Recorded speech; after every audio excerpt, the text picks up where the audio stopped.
Hello students, I am मैंग and welcome to our channel agriculture universe.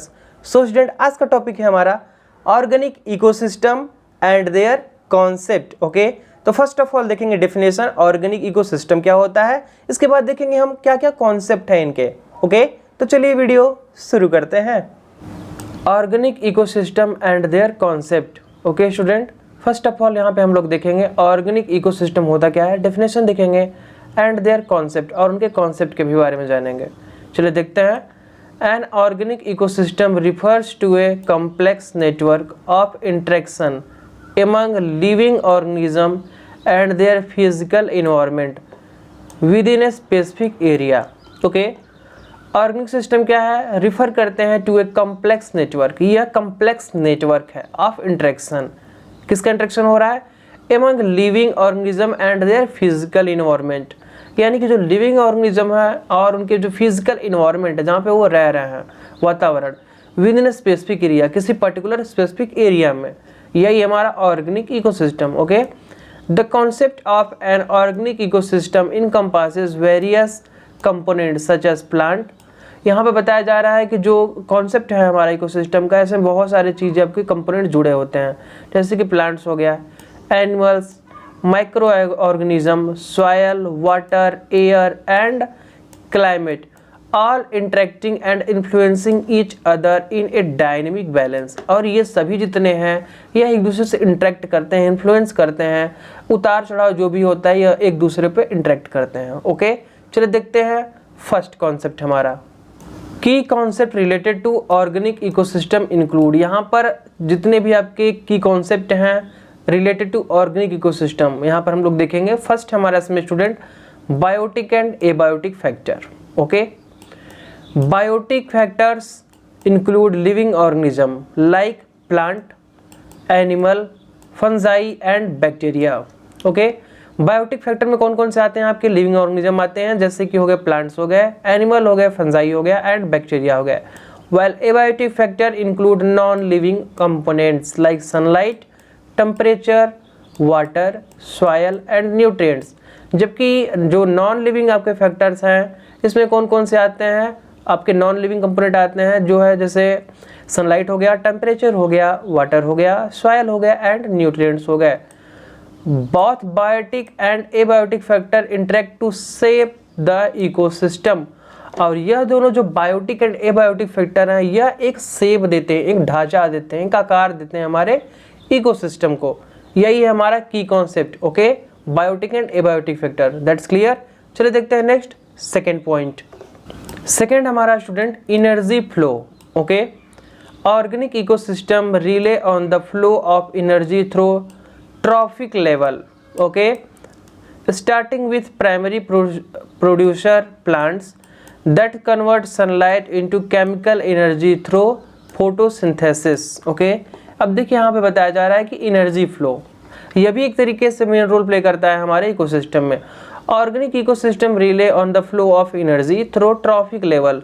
जो हमारे organic system में ऐसे एनर्जी के फ्लोज हो रहे हैं, कहाँ से? ट्रॉफिक लेवल से। स्टार्टिंग विथ प्राइमरी प्रोड्यूसर, यहाँ ये कहाँ से स्टार्ट होते हैं? जो आपके प्राइमरी प्रोड्यूसर, जो पहले प्राथमिकता जो देते हैं, जो प्रोड्यूस करना है किसको? एनर्जी को। प्लांट्स देखिए जैसा हो गया, that convert sunlight into chemical energy. Okay, जो कि सनलाइट को कन्वर्ट कर रहा है केमिकल एनर्जी में। जो सनलाइट की रेज आ रही है उसको कहाँ कन्वर्ट कर रहा है? केमिकल एनर्जी में थ्रू फोटोसिंथेसिस, जिससे वो भोजन बना रहा है। This energy then move through consumer, herbivores, carnivores, omnivores and decomposers with energy being lost as heat at each level. और इस तरीके से जो एनर्जी है वो लॉस हो जा रही है हीट में प्रति लेवल पे। ओके, तो देखिए यहाँ पे कैसे एक तरीके से कंबाइन किया गया है।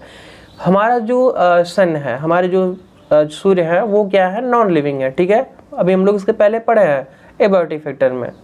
तो वो क्या कर रहे हैं कि रेज जो आ रही है सनलाइट, इसके बाद जो हमारा प्लांट है वो फोटोसिंथेसिस बना रहा है, जो आपकी एनर्जी है सनलाइट को कहाँ कन्वर्ट कर रहा है? केमिकल एनर्जी में। तो एक दूसरे से उनका क्या हुआ? यहाँ पे बॉन्डिंग हुआ, इंटरेक्शन हुआ। तो यही है तो है हमारा इकोसिस्टम, जो दोनों को बैलेंस्ड करता है, उनके डायनेमिक्स को इंटरेक्ट करता है। That's clear. चलिए देखते हैं नेक्स्ट थर्ड पॉइंट। थर्ड हमारा student nutrient cycling.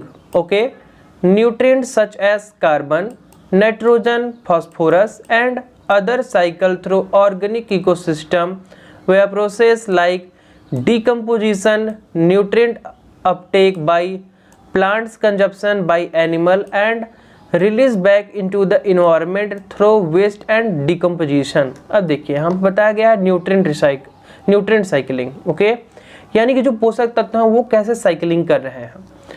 Nutrient such as carbon, जैसे कि आप कुछ पोषक तत्व हो गए जैसे कि कार्बन हो गया, नाइट्रोजन हो गए, फास्फोरस हो गए एंड अदर साइकिल हो गए, और आपके कुछ ऐसे भी हो गए जिनको साइकिल प्रमोट होता है थ्रू ऑर्गेनिक इकोसिस्टम, हमारे ऑर्गेनिक इकोसिस्टम में। प्रोसेस लाइक डीकम्पोजिशन, जैसे कि डीकम्पोजिशन हो रहा है तो वहाँ पर आपके इन सब न्यूट्रिएंट्स की जरूरत पड़ेगी डीकम्पोजिशन में। न्यूट्रिएंट अपटेक बाय प्लांट, जो कि कौन ले रहा है, प्लांट ले रहा है, ओके। कुछ ऐसे भी है कि जो प्लांट भी न्यूट्रिएंट लेते हैं। कंजप्शन बाय एनिमल, एनिमल के द्वारा भी कंजप्शन किया जा रहा है। And release back into the environment, और फिर से रिलीज कर दिया जा रहा है हमारे इन्वायरमेंट में थ्रू वेस्ट एंड डीकम्पोजिशन, यानी कि वेस्ट मटेरियल के थ्रू या डीकम्पोजिशन के थ्रू। तो न्यूट्रिएंट साइकिलिंग क्या है, देखिए प्लांट है उसको भी न्यूट्रिएंट चाहिए, ह्यूमन है उसको भी न्यूट्रिएंट चाहिए, जितने भी प्रोसेस हो रहे हैं उनको न्यूट्रिएंट चाहिए कुछ न कुछ। और फिर से वो रिसाइकल कैसे हो रहा है, फिर से वो रिसाइकल वेस्ट के थ्रू हो रहा है, वेस्ट मटेरियल के थ्रू, या तो उनको डिकम्पोज कर दिया जा रहा है तो जो उनकी एनर्जी है फिर से वो रिलीज हो जा रही है हमारे इन्वायरमेंट में। इस तरीके से न्यूट्रिएंट जो है इनकी साइकिलिंग बनी हुई है, दैट्स क्लियर। इससे हमारा जो इकोसिस्टम है ये बैलेंस्ड है और एबायोटिक बायोटिक फैक्टर दोनों यहाँ पे जुड़ जाते हैं, डायनेमिक्स इनके इंटरेक्ट हो जाते हैं, दैट्स क्लियर। चलिए देखते हैं स्टूडेंट नेक्स्ट फोर्थ पॉइंट हमारा student succession, okay. Organic ecosystem अंडरग्रो change over time through ecological succession, okay. यहाँ पे बताया जा रहा है कि ऑर्गेनिक जो हमारा इकोसिस्टम है यह बदल रहा है धीरे धीरे, ओके। जो हमारा इकोलॉजिकल सक्सेशन है इसके थ्रू धीरे धीरे हमारा जो बदल रहा है ये इन्वायरमेंट, हमारा जो ecosystem. Primary succession occurs in newly formed habitats without soil, जो प्राइमरी सक्सीजन है यह ज़्यादातर आपको देखने को मिलेगा नए नए हैबिटेट्स में, ओके, न्यूली फॉर्म हैबिटेट्स जो हैं without soil, okay. While secondary succession occur in area with existing soil after disturbance like fire और क्लियर कटिंग, ओके। देखिए यहाँ पे बताया जा रहा है कि और जो आपको दूसरा सक्सीजन देखने को मिलेगा वो कहाँ मिलेगा, जहाँ पे सॉयल को डिस्टर्ब कर दिया जा रहा हो, जहाँ पे आग वाग लग जा रही हो, जहाँ पे क्लियर कटिंग, जहाँ पे एकदम काट दिया जा रहा है पेड़ वेड़ों को, तो वहाँ पे आपको देखने को मिलेगा ये चीज़, ओके। तो ये हो गया हमारा सक्सीजन। चलिए देखते हैं नेक्स्ट फिफ्थ पॉइंट हमारा student adoption and interaction, okay. Organism with in organic ecosystem evolve adaptation to survive and reproduce in their specific environment, okay। यहाँ पे बताया जा रहा है कि जो ऑर्गेनिज्म है विद इन ऑर्गेनिक इकोसिस्टम, हमारे जो इकोसिस्टम में रह रहे हैं ऐसे ऑर्गेनिज्म वह अडॉप्ट होते हैं, यानी कि उनको अडॉप्ट किया जा रहा है टू सर्वाइव, ताकि वो सर्वाइव कर पाएँ एंड रिप्रोड्यूस कर पाएँ in their specific environment, particular specific environment, वातावरण में, okay. Interaction such as competition, predation, mutualism and parasitism से population dynamics and community structure. देखिए हमें बताया जा रहा है कि ऐसे वो इंटरेक्ट होते हैं एक दूसरे पे, कंपटीशन के थ्रू, प्रीडेशन हो गया एक दूसरे को मार रहे हैं, म्यूटलिज्म हो गया एक दूसरे से उनका म्यूचुअल रिलेशनशिप बॉन्डिंग है, एंड पैरासाइटिज्म भी है, से population dynamic and community structure. और इस तरीके से वो एक दूसरे पे उतार चढ़ाव की तरह इंटरेक्ट हैं जिससे वो कम्युनिटी स्ट्रक्चर ही बनाते हैं, ओके। तो ये हो गया हमारा adoption and interaction, that's clear. चलिए देखते हैं नेक्स्ट सिक्स्थ पॉइंट हमारा student resilience and stability. Healthy organic ecosystem exhibit resilience, the ability to recover from disturbance and stability, okay. Resilience का मतलब यहाँ पे है कि कैसे एक तरीके से वो क्या होता है कि प्रोटेक्ट करते हैं। जो हेल्दी ऑर्गेनिक इकोसिस्टम है एग्जिबिट रेजिलेंस, वह प्रॉपर रेजिलेंट रहता है, यानी कि अगर कुछ उसमें डिस्टर्बेंस भी आ जाए तो उसको रिकवर कर लेता है। द एबिलिटी टू रिकवर, यानी कि उसके अंदर क्या बोलती है, एबिलिटी होती है रिकवर करने की फ्रॉम डिस्टर्बेंस।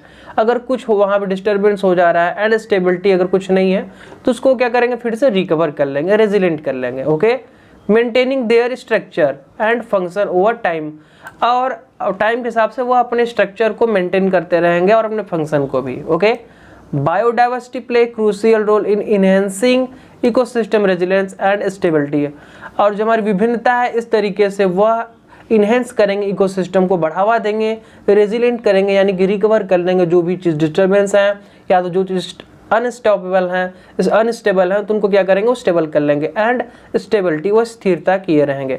तो हमारा इसी के साथ स्टूडेंट कंप्लीट होता है 6th point, resilience and stability. So student इसी के साथ आज का टॉपिक हमारा कंप्लीट होता है। होप आज का वीडियो आपको अच्छे से समझ में आ गया होगा। अगर कोई भी कॉन्सेप्ट, कोई भी पॉइंट, कोई भी आपको पर्टिकुलर ऐसी लाइन अगर परेशान कर रही है, अगर प्रॉब्लम होता है तो आप प्लीज़ हमें कमेंट कर सकते हैं। ओके, फिर मिलते हैं नेक्स्ट वीडियो में बेस्ट लेक्चर के साथ। तब तक के लिए बाय बाय, टेक केयर।